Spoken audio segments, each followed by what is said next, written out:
Hello everyone, welcome to the Parodiotic channel. I would like to start a brand new movie series, or not movie series, but video series where I talk about media that I have recently experienced and my thoughts and opinions on them. How I'm going to do this is for movies, I'm going to be reviewing them after I watch them. For video games, I'm going to be talking primarily about first impressions. Um, and for books, I'll talk about them as I go through each and every chapter. Um, like specifically, um, the number of chapters I go through in a day is what I talk about when I'm going through a book. Um, and then if I watch any TV shows, I will talk about those um, per episode. Um, like the similarly to how I'll talk about books. Um, and yeah, I'd like to start with talking about the three most recent movies I've seen. Um, because yeah, today, the day I'm recording this, March 9th, 2026, I watched two movies, but I don't exactly consider those movies great, so I'd also like to talk about a third movie that I saw yesterday. Um, so to start, the most recent movie I saw was Five Nights at Freddy's 2. Five Nights at Freddy's 2, I saw it like pretty close to when it opened. I don't think I saw it on opening day, but rather the day after. Um, I think it was either opening day or the day after opening day. Um, I just know that I went and saw it while I was high, and my high had a second wind kick in after the just as the movie was starting, and as a result, I've been stuck with the movie stuck in my head. Um, Now to talk about my connection to the Five Nights at Freddy's franchise. Um, Back in 2014, when the games first started releasing, I was in high school. I was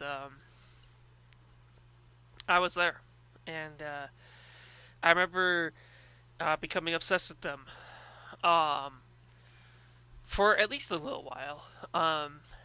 But then I kind of dropped off them to the point that I didn't know that there was um, more to the franchise beyond Five Nights at Freddy's 4. So you can imagine my surprise upon learning that there was a fifth game, and a sixth game, and a seventh game, and just multiple more after that. Um, but I did see the Five Nights at Freddy's movie. I didn't see that on opening night or anywhere close to it. I did see it in theaters, I recall. I thought it was pretty good. I thought it was better than I expected it to be. Five Nights at Freddy's 2, I think, is a significantly worse movie. Now, I do want to start by talking about the positives. The positives are the cinematography and editing are significantly better than the first movie. Um, the I personally feel that the scares are a little bit better. For one thing, Five Nights at Freddy's 1 didn't really scare me. Five Nights at Freddy's 2 had jump scares that actually got me. Um, the Wayne Knight acted his ass off in the movie. Um, and just overall, um, just the acting in general, I would say was mostly pretty good. But there are problems with the movie, namely the writing. The writing is really bad.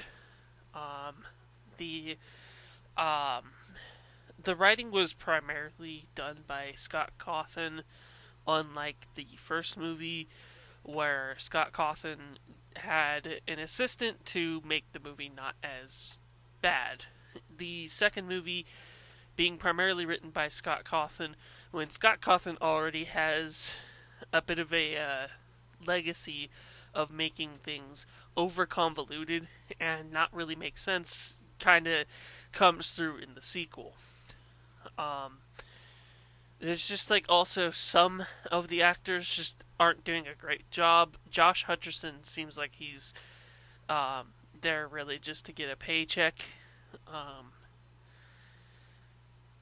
and just in general, I think that Five Nights at Freddy's 2, combined with the writing, like with the writing combined with the general apathy some of the actors give, and just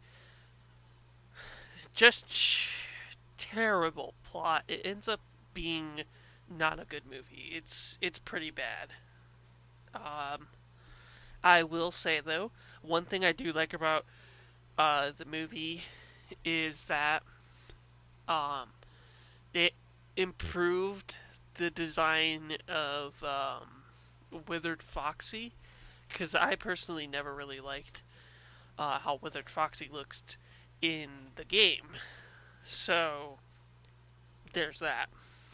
Um, Before that, though, I saw Howl's Moving Castle. I'm talking about these from worst to best, by the way. So Howl's Moving Castle. I watched it.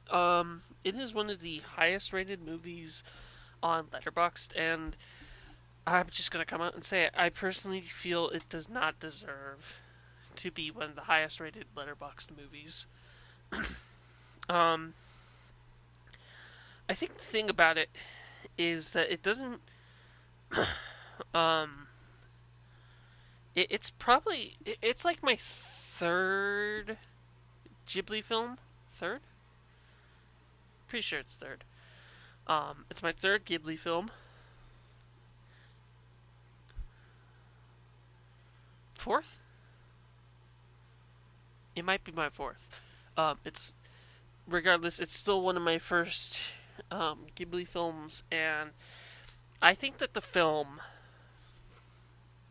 My main problem with the film, Howl's Moving Castle, is that it goes on for way too long. It does not need to be 2 hours. It is. It feels like it ends at three separate parts. And also, just to me personally, the vibes weren't really there. Like, I was not feeling the vibes of the movie. And, just, I felt it was pretty weak as a result. The animation was beautiful. The writing was kind of sloppy. Um, the music was really good as usual. But you know, for as thinly veiled as this is, as a protest against the Iraq War, it doesn't really come together, in my opinion. Um, but that leads me to the movie I watched yesterday, Sanjuro. Sanjuro was the only movie I watched yesterday, and in my personal opinion, it is one of the it's becoming one of my favorite movies. Um, it it's it's certainly something. It's a condemnation of violence through following the main samurai Sanjuro as he helps 9 other samurai. One of them is the um, nephew, I want to say is the term, of a I can't remember if it was the leader of a part of Japan or not, but the key point is he's the nephew of someone very important. That someone very important ends up getting kidnapped, um, and held captive. So, um, it's really good. The writing is absolutely fantastic. The music is absolutely amazing, and there's also the climactic draw scene at the very end, which is just absolutely fantastic. Um, just insanely good. It's really good. Um, you know what? I'll also talk about the movies I've seen through the sixth. Um, so on the seventh, I saw two movies. One of them was Jurassic Park. Um, Jurassic Park I thought was really good. I've seen Jurassic Park before, but this was kind of a rewatch because I hadn't seen it in a few years. And Jurassic Park is very much magical. It's um, in case you haven't seen it, it's a movie about how capitalism will inevitably end up bringing about um, some of the worst possible stuff that could happen. In this case, the um, the bringing about of the resurrection of dinosaurs, which goes about as well as you could expect. It's a um, it's an absolutely fantastically shot movie. The score by John Williams is absolutely beautiful. The performances are all really good. Um, and it's still just an amazing movie. And then before that, I saw Dream Scenario. Dream Scenario was really good. Nicolas Cage did a absolutely fantastic performance. The writing was mostly really good. I felt that the in-universe ad that they did towards the end of the movie was kind of a bit abrupt and, in a way, kind of out of place, but in a good way.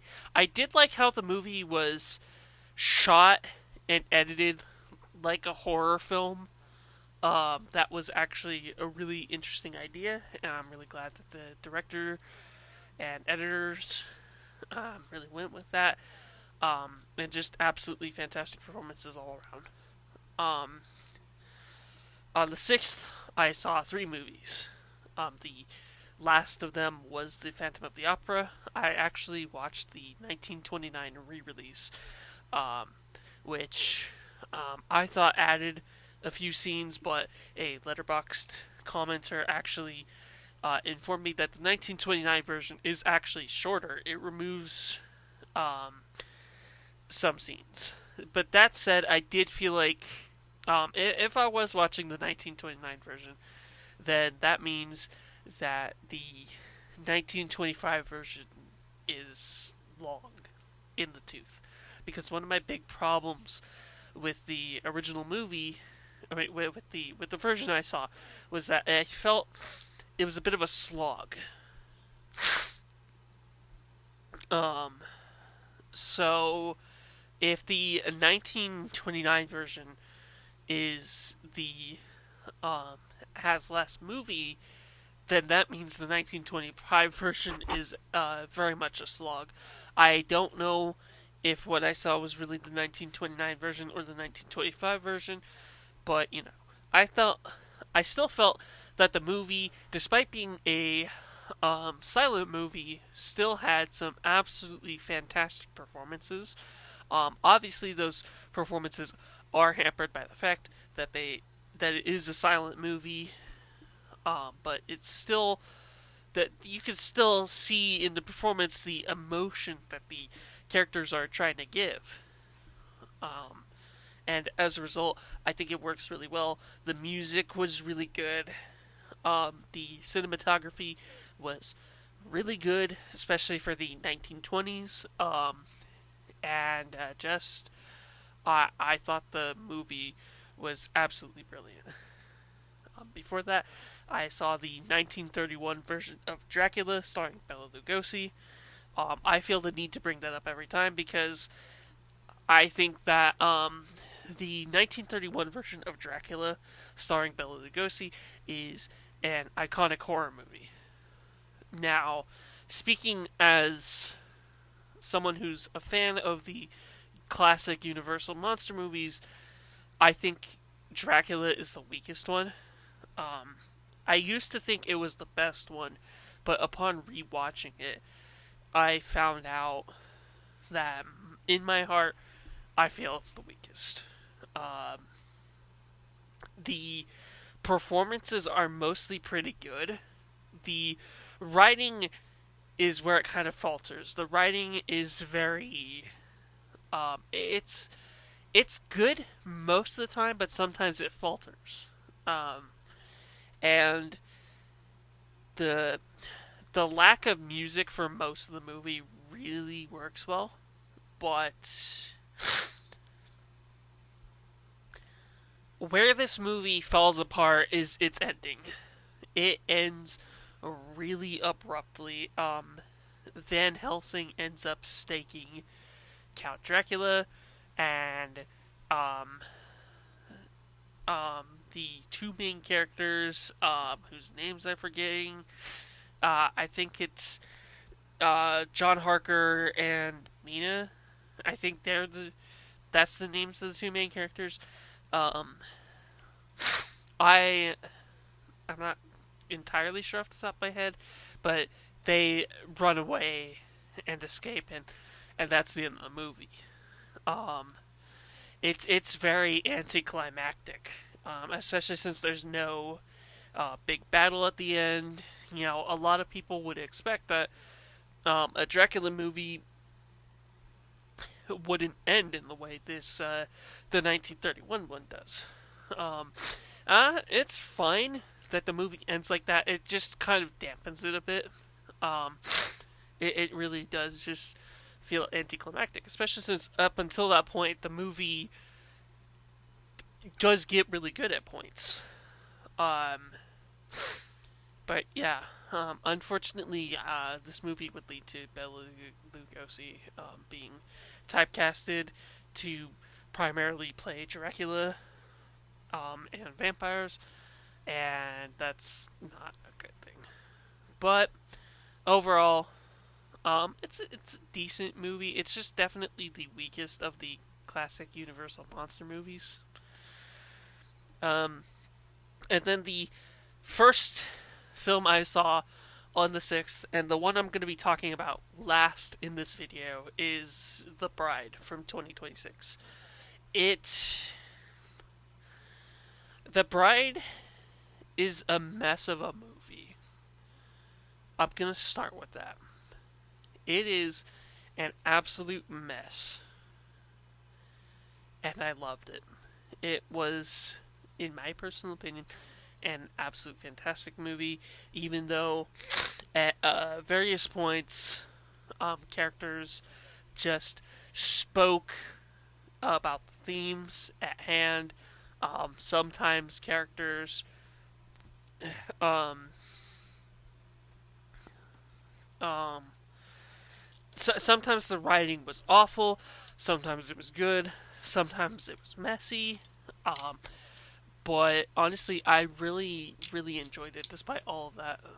Um, One thing I really liked about The Bride is um, how it how it incorporates Mary Shelley into the narrative. Now, this is very much a thing where it's based on the original Bride of Frankenstein, um, where that movie incorporates Mary Shelley into the plot by having Mary Shelley be the narrator of the events. But in the bride and Mary Shelley are able to directly communicate, and it's very well pulled off, in my opinion. Um,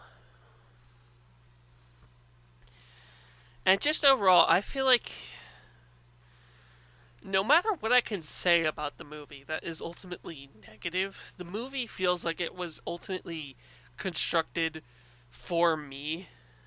Like, I am the prime audience for it. Um, it it is by no means a good movie. I can recognize that no one I know is going to like it. However, I love it. I felt it was just an absolutely just great time. I had a lot of fun watching it. It's the only one of these movies that I saw in theaters. Um, and to be fair, that was because it was opening day. Um, and just yeah, I thought The Bride was really good. Um, anyways, that's the end of my uh, first ever movie diary.